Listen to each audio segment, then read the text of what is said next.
Hey guys, and here to recap BENEIL DARIUSH versus ARMAN TSARUKYAN. Amazing card all in all, really good prelims too if you haven't gone back or you want to go back and watch them. Yeah, really good. ARMAN TSARUKYAN knocks out BENEIL DARIUSH with 1 minute in the first round. I was really surprised. I mean, I wasn't surprised.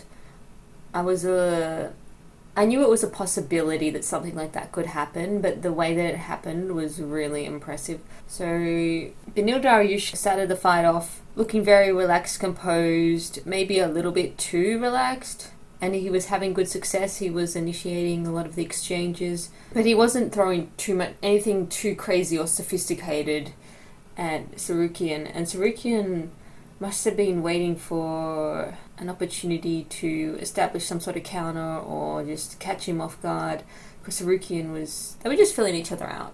But the way that he caught BENEIL, he threw the right and then he threw a knee and he threw the right again. So he threw the right, the knee didn't land, it was more of a feint, and it just knocked him down completely.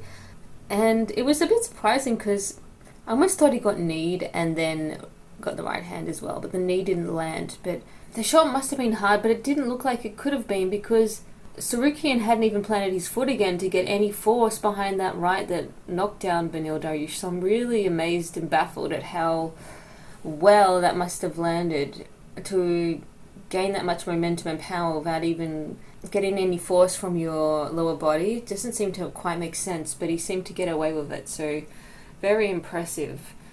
I wonder how well BENEIL DARIUSH's chin's holding up, but ARMAN TSARUKYAN just threw out that amazing combination, and it made me realize that his team must be doing so much work on the tape, watching other fighters, thinking of new combinations. It's almost like a bit of an homage to the Leon Edwards head kick with the right, with the feint of the jab or whatever it is, and then kicking in the follow-up. It was a bit of a spin on that, but it was different, so it caught him off guard entirely.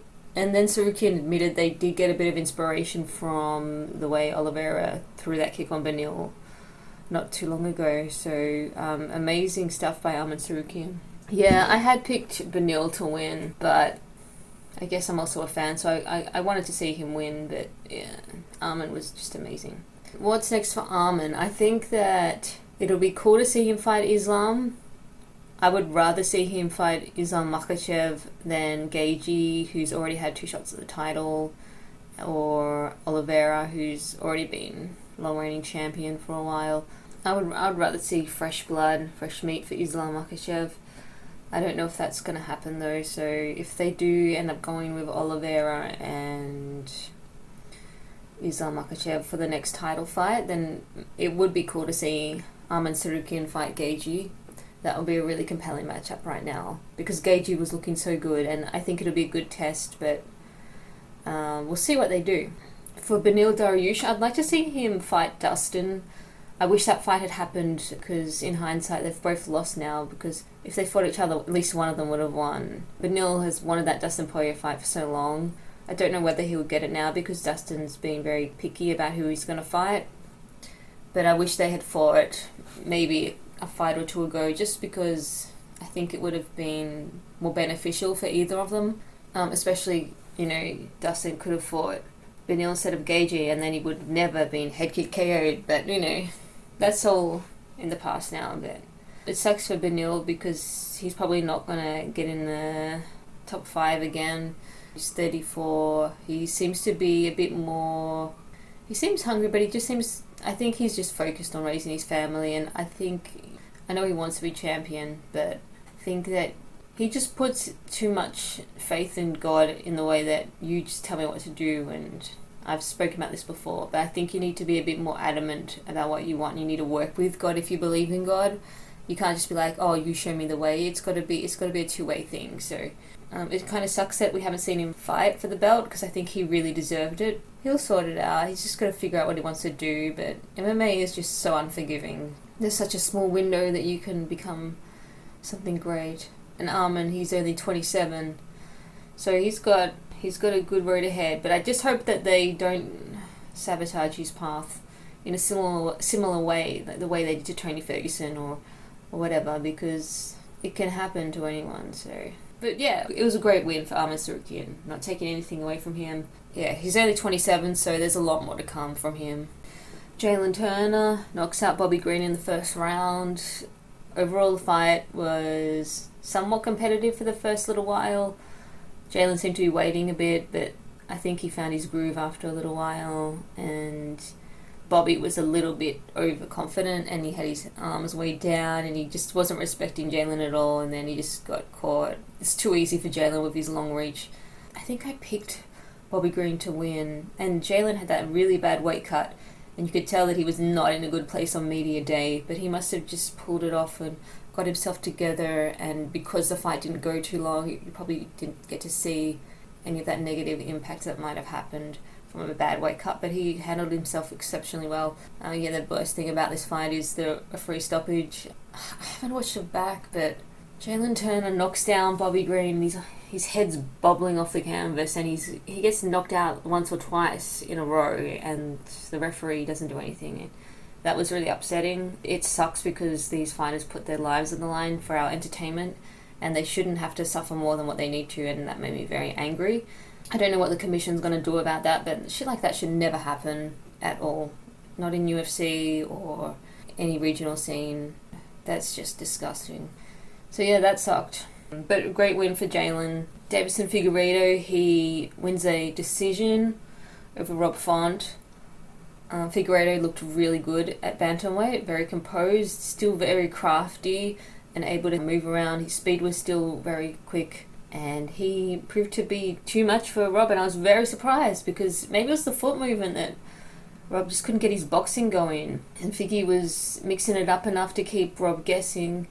It was a technical fight that was very calculative, and they were both fighting that way, so it wasn't reckless, but it was a nice fight to watch because you could just see that technically or athletically Figueiredo was too much for Rob Font to handle. So it was an impressive win.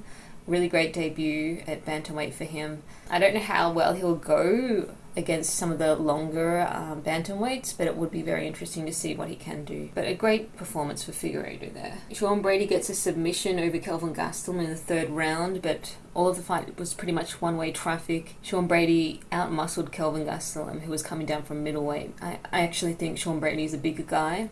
KELVIN just he wasn't strong enough to defend a lot of those exchanges. He just didn't have the strength or the muscle behind him. So he was bullied a little bit and he couldn't get anything going. So a really great comeback for Sean Brady indeed. A little disappointing though, because everyone was expecting a really competitive classic KELVIN GASTELUM fight, like the way he fought against Izzy, but we didn't get that. He just got bullied. So it was a little bit disappointing, but excellent comeback win for Sean Brady. The rest of the card, Joaquim Silva defeats Clay Guida. I think Clay Guida was a replacement fight, if I remember correctly. It had some moments, but I'd rather not see Clay fight anymore. I don't like seeing older fighters fight that have fought a million fights and they're not exact, and they just take punishment. If they're able to defend themselves a bit better, then sure, but it was alright. I'd rather not watch it though. And Punahele Soriano versus Dustin Stoltzfus. That was a very fun competitive fight. Dustin Stoltzfus gets a sub. That was the main card. The prelims are definitely worth watching if you haven't watched them. I won't give too much away, but I was really pleased to see Veronica Hardy win because she always gets... The odds makers always make her such a dog. I put $1 on her just for fun, and she was lucky to win in the end, but she did win 2 rounds clearly against her opponent, so that was really great to see. The prelims are worth watching if you haven't watched them. I won't give anything more away. Yeah, that's about it for now. I'll do a breakdown for Edwards versus Covington. That'll be a really big card to break down. My thoughts about Leon Edwards and Colby Covington. First of all, I think of Colby. I think it's really up to him how he comes to the fight, and the reason being is that I think he has a lot of pressure on his shoulders just to show up because you've already failed twice. This is definitely gonna be your last shot to get the belt. You're not going to be given any more favors. There must be tremendous pressure on his shoulders.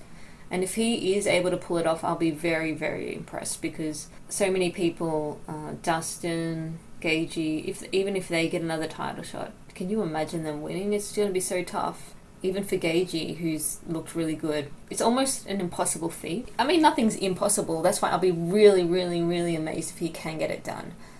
But having said that, I also feel like he does have some advantages against Leon. But I also think people are really underestimating Leon too. I think Leon's been very smart about postponing this fight, so he has more time to prepare for Colby. But I'll get into that in a couple of weeks, or a week whenever I break that down. But thanks for coming back. Have a good week, and I'll see you around the traps. Bye.